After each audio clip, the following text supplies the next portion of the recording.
Nunca foi tão caro abastecer o carro. Independente do lugar que você mora no Brasil, você já deve ter reparado e principalmente sentido no seu bolso a grande alta dos combustíveis, que teve o seu início no ano passado. Mas por que a gasolina anda tão cara? E será que ela irá continuar subindo? O meu nome é Eric Luiz e hoje vamos falar sobre a alta dos preços da gasolina. Nesse vídeo eu vou te explicar o que está acontecendo com o valor da gasolina, quais os principais motivos de toda essa alta, será que o grande vilão é somente os impostos? E o que todos querem saber, quando o combustível voltará a baixar de preço? Mas para isso eu conto com seu curtir aqui no vídeo e o mais importante, que você se inscreva no canal e clique no sininho, que assim toda vez que eu publicar um vídeo novo sobre finanças pessoais, bolsa de valores, investimentos ou mesmo economia de modo geral, você será avisado na hora. Se você parar para pensar que em maio de 2020 o preço médio do litro da gasolina no Brasil era cerca de R$ 3,80, e hoje o valor médio já passa da casa dos R$ 6,10. E lembrando que é o preço médio no país. Em algumas regiões, o custo do litro da gasolina já passa da casa dos R$ 7,20, o que resulta em uma alta de cerca de 61%. Somente em 2021, a gasolina já acumula uma alta de mais de 35%. E pior, as previsões é que no curto prazo os aumentos continuem. Mas antes de falarmos sobre o que está gerando todo esse aumento, vamos entender melhor como é formado o preço da gasolina. Cerca de 33,6% do preço da gasolina é quanto a Petrobras cobra. Esse valor engloba tanto o custo da operação quanto o lucro da empresa. Como a gasolina não é totalmente pura, ou seja, ela tem adição de álcool anidro.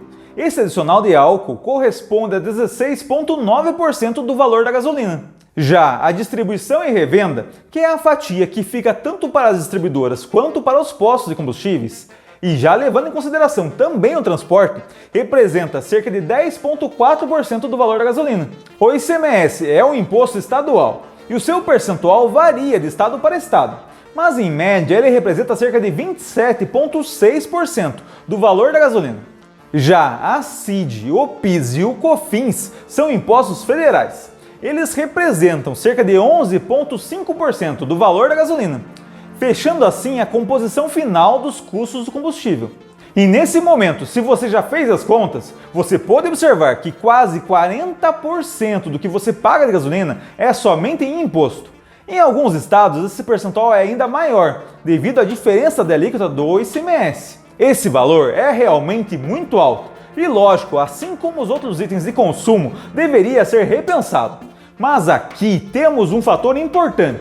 Apesar de toda essa carga tributária sobre o preço da gasolina, os impostos não aumentaram no último ano. Então, nesse caso, seria errado culparmos os impostos pela alta dos combustíveis. Na verdade, temos dois grandes vilões. O primeiro é o petróleo. A Petrobras, em sua política de preços, utiliza por base o valor do petróleo no mercado internacional. E o preço do petróleo, por sua vez, varia de acordo com a oferta e a demanda. O problema é que a demanda do petróleo no auge da pandemia caiu muito, devido à grande maioria dos países do mundo terem realizado o fechamento temporário de suas economias. Com a demanda caindo, o preço do petróleo despencou. Se em janeiro de 2020 o valor do barril estava em cerca de $64, em maio ele chegou a $23. Essa queda vertiginosa do valor do barril do petróleo fez com que as empresas petrolíferas reduzissem suas produções para tentar segurar a queda nos preços. E aqui entra a OPEP. Ela é a Organização dos Países Exportadores de Petróleo, que é composta por 13 membros, que são os principais produtores e exportadores de petróleo do mundo. Juntos, eles detêm quase 80% da reserva de petróleo mundial.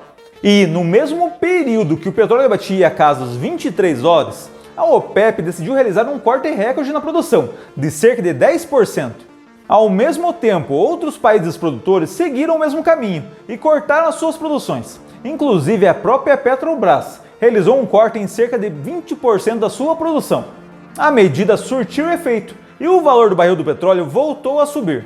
Com a retomada das economias no mundo todo, a demanda passou a aumentar e muito, fazendo o preço do barril do petróleo passar de $86, o que representa uma alta de 373%. Vários países produtores de petróleo passaram então a aumentar as suas produções lentamente, pois ainda eram impactados pela falta de mão de obra devido às medidas restritivas por conta da pandemia. Mas a OPEP não demonstrava interesse em aumentar novamente a produção. E como ela representa os maiores produtores do mundo, esse movimento continua inflando os preços. Agora, isso tem gerado grande pressão dos outros países sobre a OPEP. No mundo todo tem se observado preços recordes dos combustíveis. Os Estados Unidos já estudam usar as suas reservas de petróleo. Enquanto isso, a crise energética na Europa se agrava. No Brasil, tanto a gasolina quanto o diesel e o gás de cozinha nunca estiveram tão caros. Agora, se você analisar o valor da gasolina em dólar no mundo, a média mundial está na casa de $1,30, enquanto no Brasil está por volta de $1,15.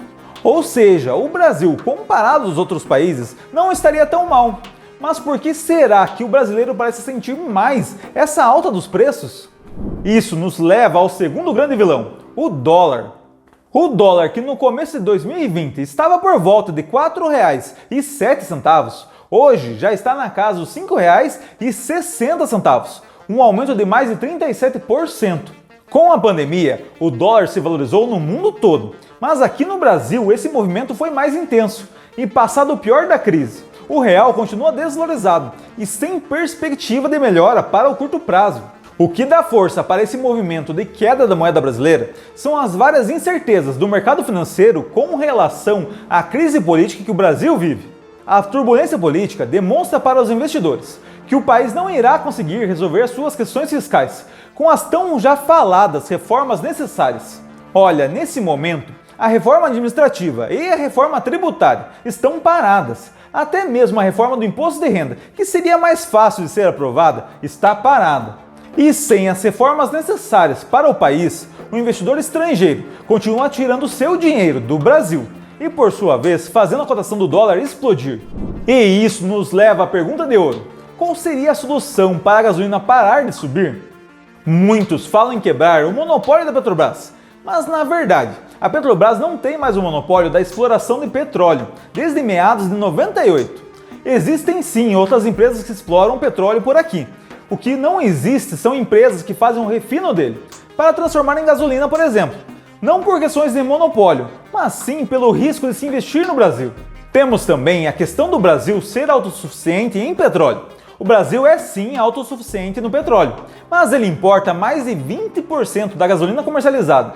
Ou seja, a Petrobras não consegue suprir a demanda do refino no país.